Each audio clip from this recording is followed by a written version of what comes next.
Change-toi toi-même et change ton pays. Écrit par Henri Marche d'Orléans. Introduction. Change en toi ce que tu veux changer autour de toi. Citation de Gandhi. Tu veux changer ton pays? C'est bien. Ton sentiment est noble, mais tu n'y arrives pas jusqu'à présent. Tu constates chaque fois que tu reproduis les mêmes modèles. Tu n'es pas vraiment différent des autres. Tu fais aujourd'hui les choses que tu reprochais hier aux autres. Le passé devient présent et menace l'avenir. Plus ça change, plus c'est la même chose. La vérité est que tu prends le problème par le mauvais bout.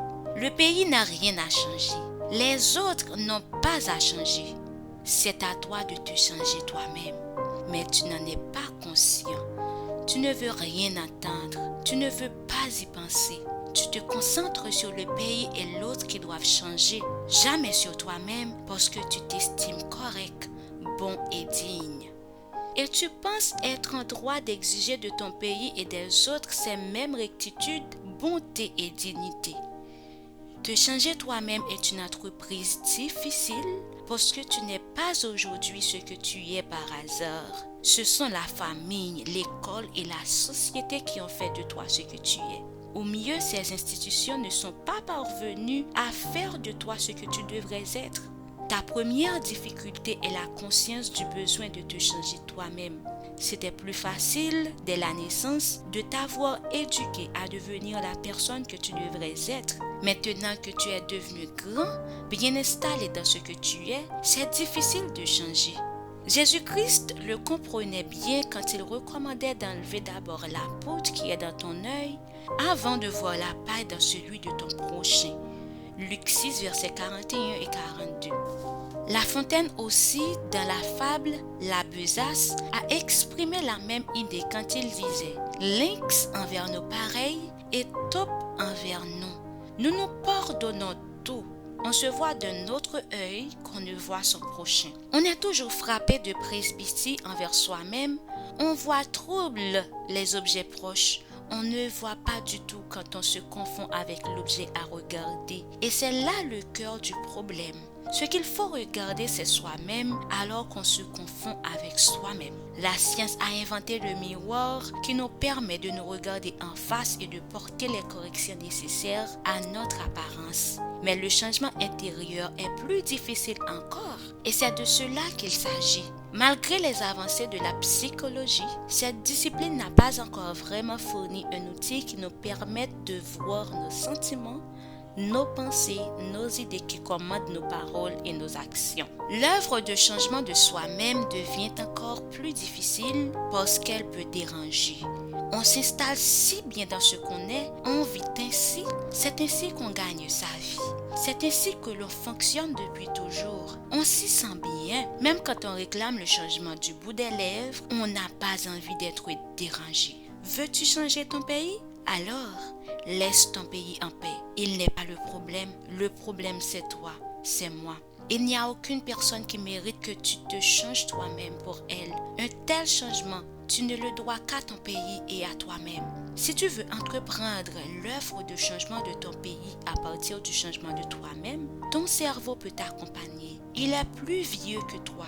Il connaît la route, mais c'est toi qui dois te décider à faire le voyage. C'est pour t'accompagner sur le chemin de ce changement personnel que ce livre est écrit. Il comporte 26 chapitres. Tu peux les lire dans l'ordre que tu choisiras toi-même. Ne lis pas les chapitres comme ceux d'un roman. Lis un chapitre par jour.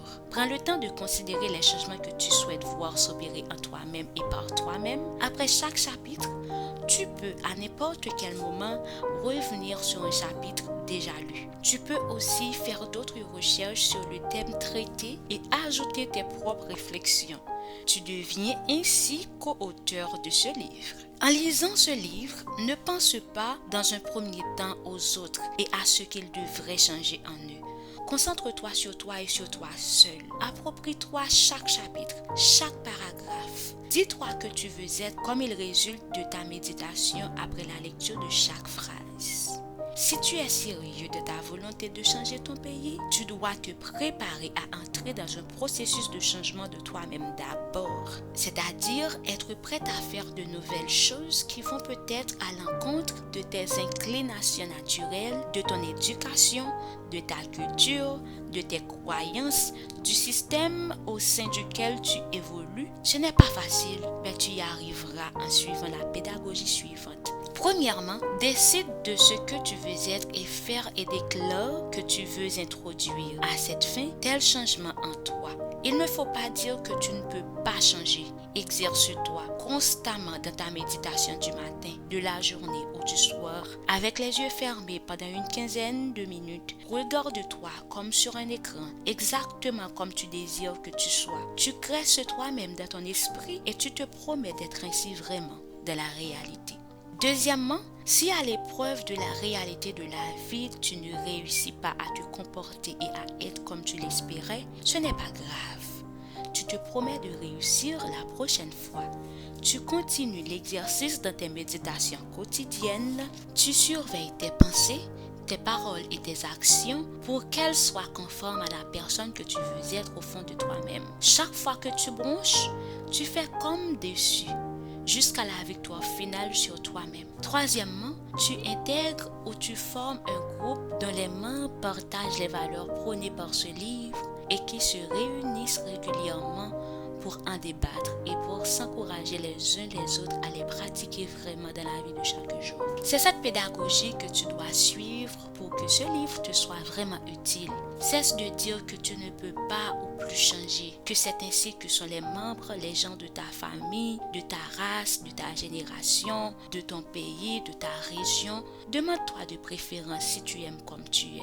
Si tu peux changer ton pays comme tu es, si tu es satisfait des résultats, si tu ne peux faire mieux. C'est ce questionnement permanent qui te conduit aux efforts tout aussi permanents que tu dois faire pour te changer toi-même et changer ton pays. Les alchimistes étaient à la recherche de la pierre philosophale, cette hypothétique substance à laquelle ils attribuaient des propriétés, dont celle de changer les métaux vifs comme le plomb en métaux précieux comme l'or. Puis ce livre est la pierre philosophale que tu recherchais probablement pour te transformer en cette personne apte à changer ton pays.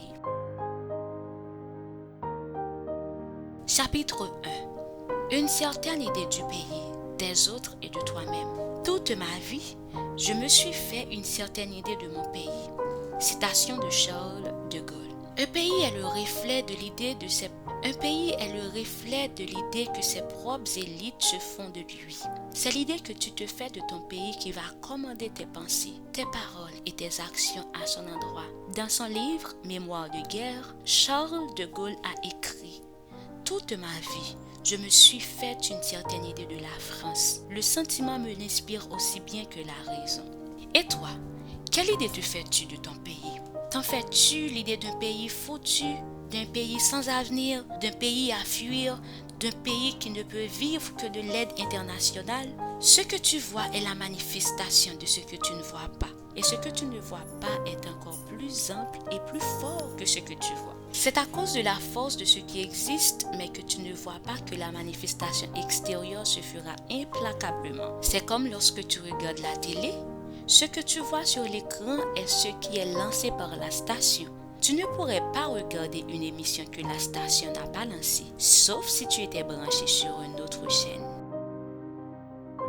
Une certaine idée du pays.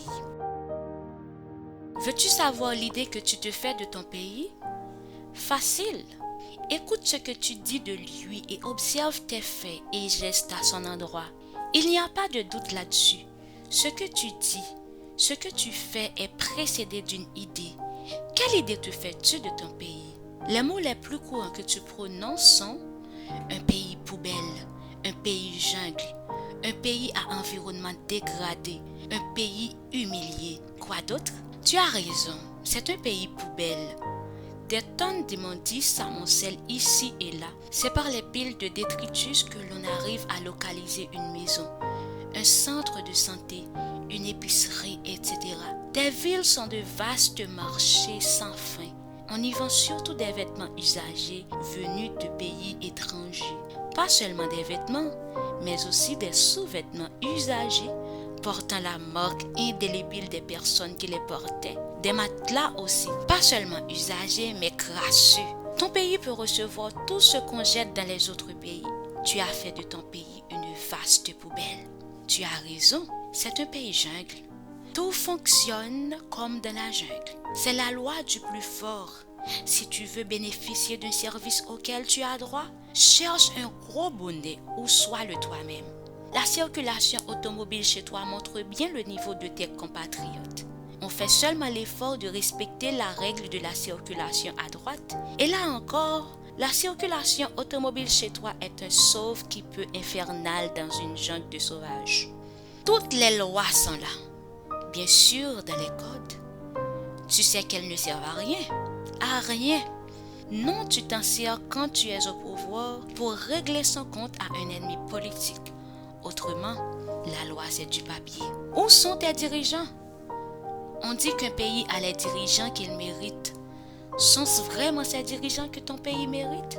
Mais qu'a fait ton pays pour mériter de tels dirigeants? Ton pays n'a pas les dirigeants qu'il mérite, mais ce que tu mérites. N'est-ce pas toi qui refuses de t'immiscer dans la politique? Tu dis que la politique est sale, dangereuse et risquée dans ce pays.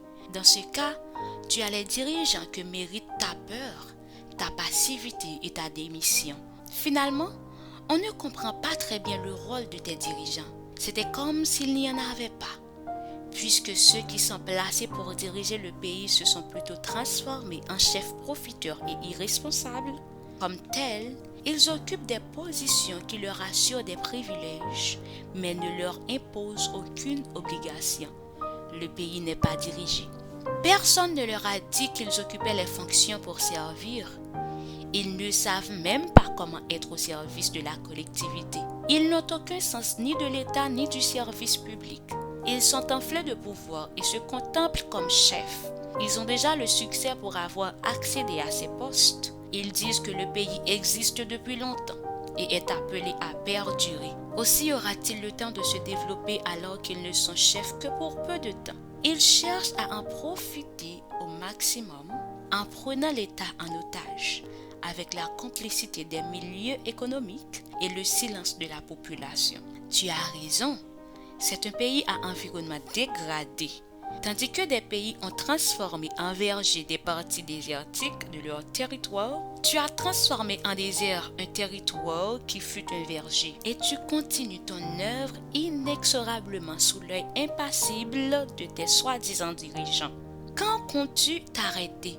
Qu'est-ce qui peut t'arrêter? Un étranger t'avait recommandé de cesser de creuser le trou dans lequel tu t'engouffres si tu veux en sortir un jour. Tu n'es pas vexé. Tu es frappé par la pire des catastrophes. On s'attendait à un sursaut national. Rien de tout cela. Tu n'es ébranlé que pour quelques jours. On dit que tu es résilient. Tu en es très fier. Tu peux survivre à tout. Tu penses que tu survivras même lorsque tu auras transformé totalement le pays en désert. Tu as raison. C'est un pays humilié. Ton pays vit de la mendicité internationale.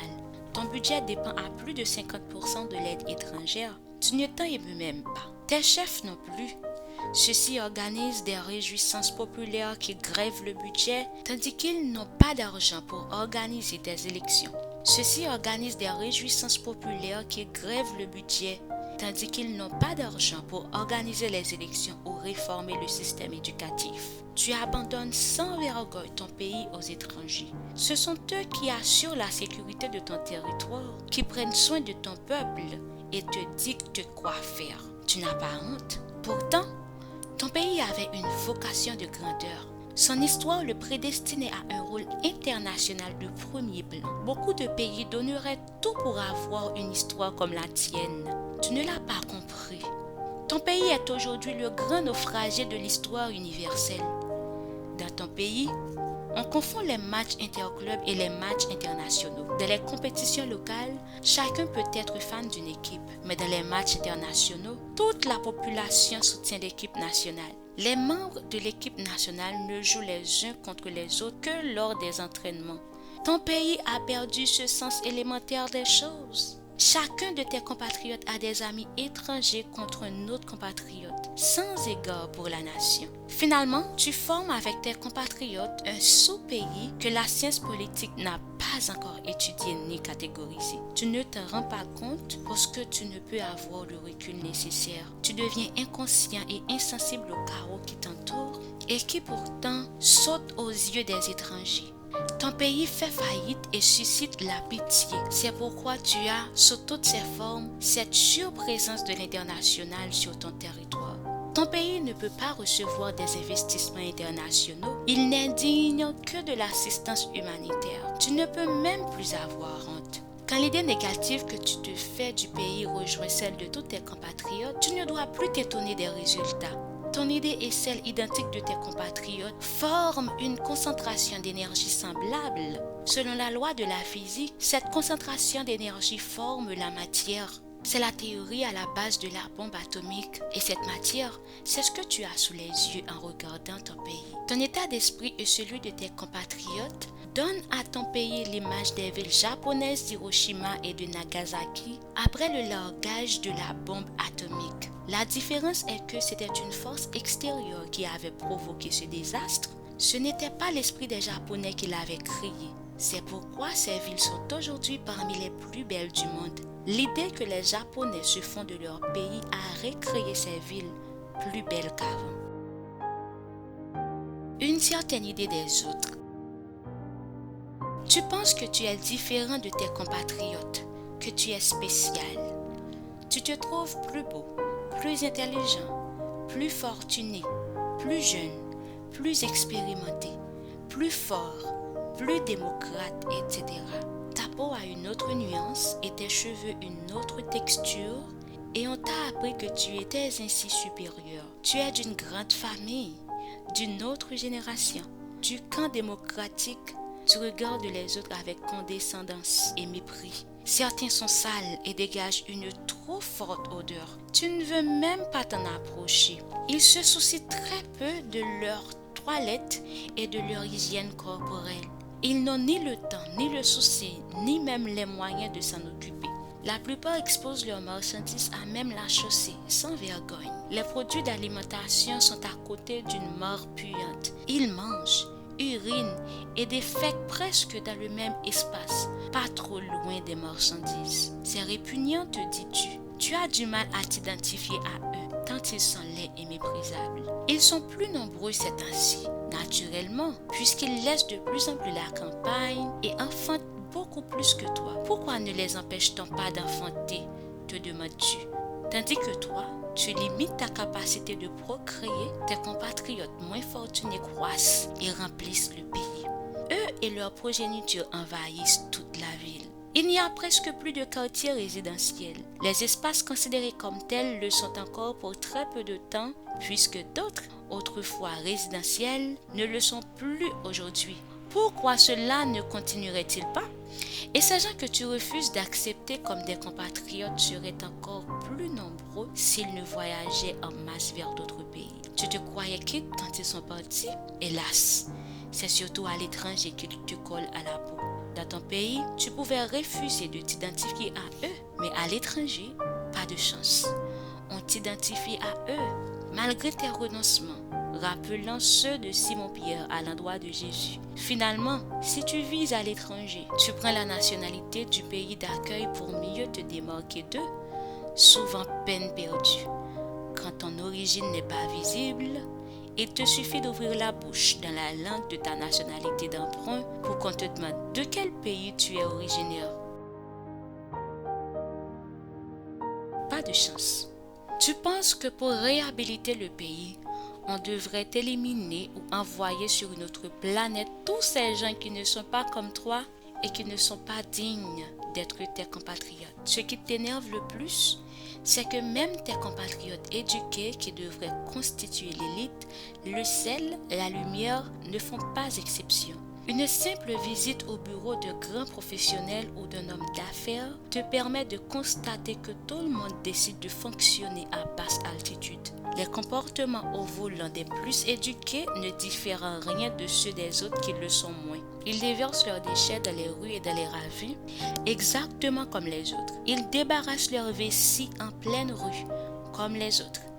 Même constat dans les écoles, les églises, les administrations, les bureaux. Dans la diplomatie du pays, la baisse de niveau est quasi générale. Ceux qui sont formés, d'autres qui ont fait une certaine expérience étrangère ou qui ont la capacité de s'élever, ne se donnent pas cette peine. Ils tombent dans la facilité, la vulgarité et la trivialité. Au lieu de tenter de tirer les autres à leur niveau, ils descendent et acceptent de fonctionner à basse altitude. Trop difficile de remonter la rampe, plus facile de descendre la pente. Le consensus est quasi général. On se met tous d'accord pour baisser le niveau. Personne ne peut plus être exigeant envers quiconque. Une certaine idée de toi-même. Tu ne peux te séparer ni du pays ni de tes compatriotes. Tu fais ton pays en même temps qu'il te fait. Il te faut vivre avec l'idée d'un pays merveilleux avant de pouvoir y vivre en réalité. Tu fais tes compatriotes aussi bien qu'ils te font. Tu n'es pas séparé d'eux comme ils ne le sont de toi. Tu constitues un tout avec tes compatriotes, malgré toi et malgré eux. Ensemble, vous formez une conscience collective qui donne les résultats collectifs que tu as sous les yeux. Tu fais partie de cette nationalité, de ce peuple dont parlent les étrangers. Ce qu'on dit de ce peuple réjaillit sur toi. L'idée que les étrangers se font de ton pays et de tes compatriotes est celle qu'ils se font de toi également. Il ne faut pas te méprendre à ce sujet. Tu ne fais nullement exception. Ce compatriote qui est sale, laid, idiot, pauvre, analphabète, c'est toi. Ce compatriote dont on pêche le cadavre sur les côtes d'un pays étranger ou qui s'y est fait prisonnier à la recherche d'une vie meilleure, c'est toi. Ce compatriote qui ne partage pas ta foi religieuse, ton idéologie politique, c'est toi. Ce compatriote qui ne peut pas s'exprimer dans un langage châtié, c'est toi. Ce compatriote qui laboure le champ avec ses talons crevassés à la recherche d'une vie impossible, c'est toi.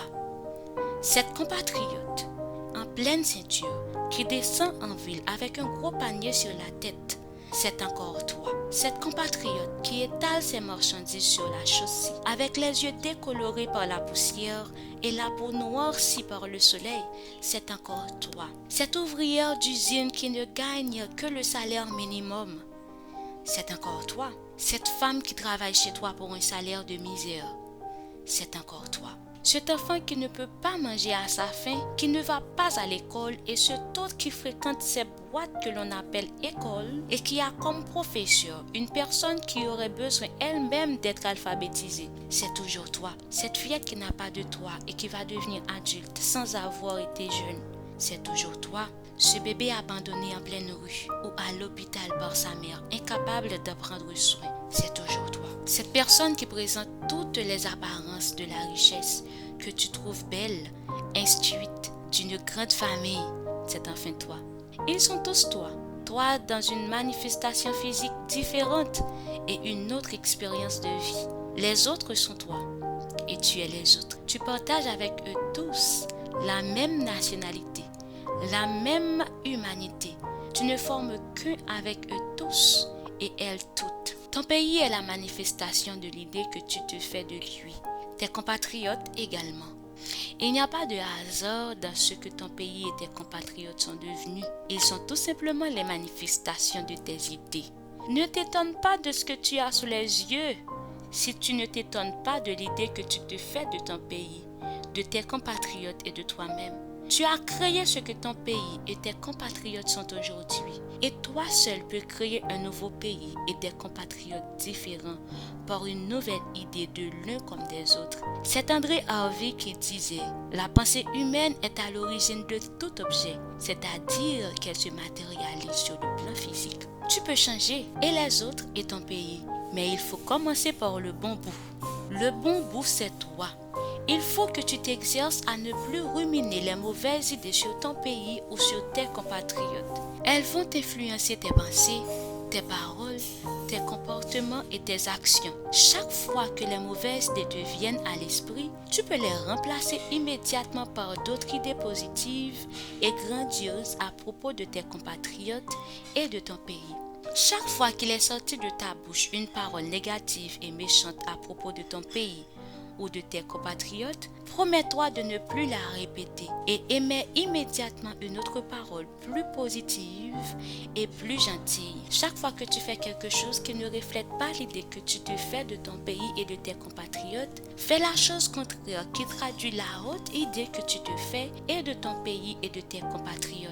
C'est à toi de commencer par rejeter la mauvaise idée que tu te fais de ton pays et de tes compatriotes et de la remplacer par une idée merveilleuse. Tu le fais chaque fois que la mauvaise idée se présente à l'esprit. À force de faire cet exercice, toute mauvaise idée se dissipera et tu ne diras plus du mal ni de ton pays ni de tes compatriotes. Tu les verras d'une autre manière parce que tu auras changé en toi ce que tu veux changer dans les autres et dans ton pays. En pensant, en parlant et en agissant ainsi, tu auras provoqué sur le plan extérieur la manifestation de nouveaux pays et de compatriotes différents.